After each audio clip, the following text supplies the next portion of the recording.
मंडळी, हॉर्मुझच्या सामुद्रधुनीमध्ये सध्या अत्यंत भयानक परिस्थिती निर्माण झाली असून 18 एप्रिल 2026 रोजी भारताच्या दृष्टीनं एक धक्कादायक घटना घडली. अमेरिका आणि इराण यांच्यात गेल्या अनेक दिवसांपासून सुरू असलेल्या संघर्षाच्या पार्श्वभूमीवर IRGC कडून भारताचा ध्वज असलेल्या 2 तेलवाहू जहाजांवर गोळीबार झाला. ही घटना केवळ एक अपघात नसून ती इराणमधील आणि अमेरिकेने घातलेल्या नाकेबंदीचा थेट परिणाम असल्याचं दिसून येत आहे.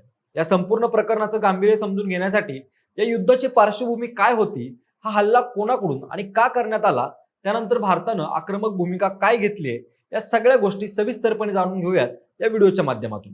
नमस्कार, मी अक्षय आणि तुम्ही पाहताय विषयच भारी.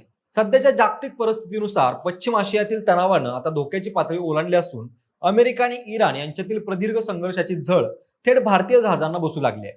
हॉर्मुझच्या सामुद्रधुनीमध्ये भारतीय ध्वज असलेल्या सनमार हेराल्ड आणि जग अर्नव या तेलवाहू जहाजांवर इराणी नौदलाकडून गोळीबार झाला. या लष्करी घटनेमुळे भारताच्या जागतिक ऊर्जा सुरक्षेला बसलेला मोठा धक्का आहे. या संपूर्ण प्रकरणाची मुळं अमेरिकेनं इराणवर लादलेल्या कडक आर्थिक निर्बंधात आणि त्यानंतर जाहीर केलेल्या नौदल नाकेबंदीमध्ये दडलेले आहेत. अमेरिकेचा मुख्य उद्देश इराणची अर्थव्यवस्था खिळखिळी करणं असताना त्याला प्रत्युत्तर म्हणून इराणनं हॉर्मुझची सामुद्रधुनी रोखण्याची भूमिका घेतली होती. भारतीय ध्वज असलेली सनमार हेराल्ड आणि जग अर्नव ही तेलवाहू जहाज इराक आणि इतर आखाती देशातून कच्चं तेल घेऊन भारताच्या दिशेने येत होती.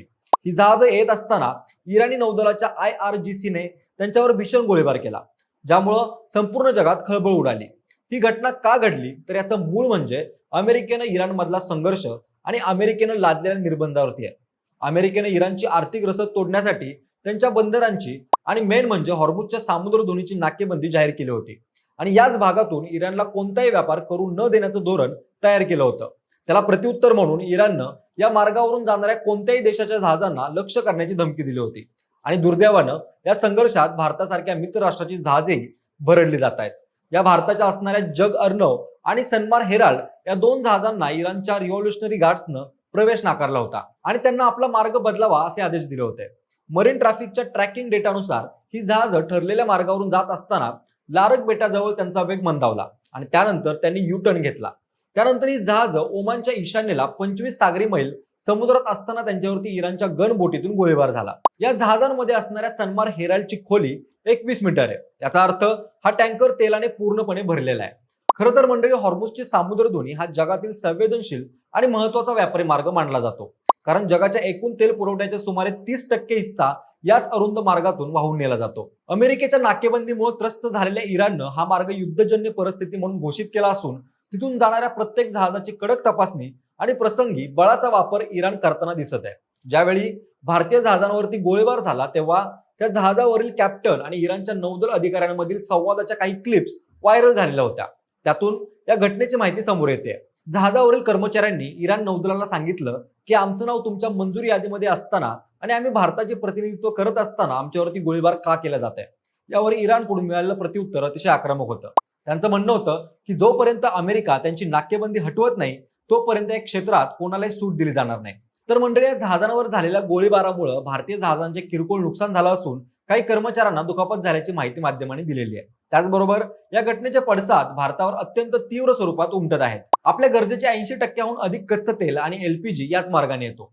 अमेरिकेने केलेल्या नाकेबंदीमुळे आणि इराणच्या आक्रमक भूमिकेमुळे आंतरराष्ट्रीय बाजारात कच्च्या तेलाच्या किमतीत प्रति बॅरल $10 ते $15ची अचानक वाढ झालेली आहे.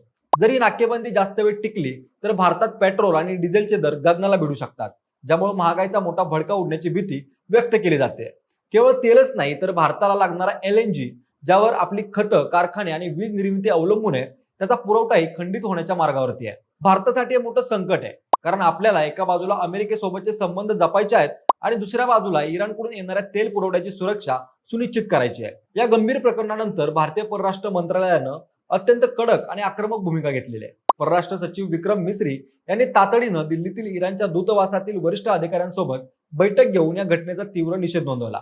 भारताने इराणला स्पष्ट शब्दात सुनावलंय की भारत आणि इराणचे ऐतिहासिक संबंध असले तरी भारतीय ध्वज असलेल्या जहाजांवर आणि निष्पाप भारतीय खलाशांवर केलेला गोळीबार कोणत्याही परिस्थितीमध्ये खपवून घेतला जाणार नाही.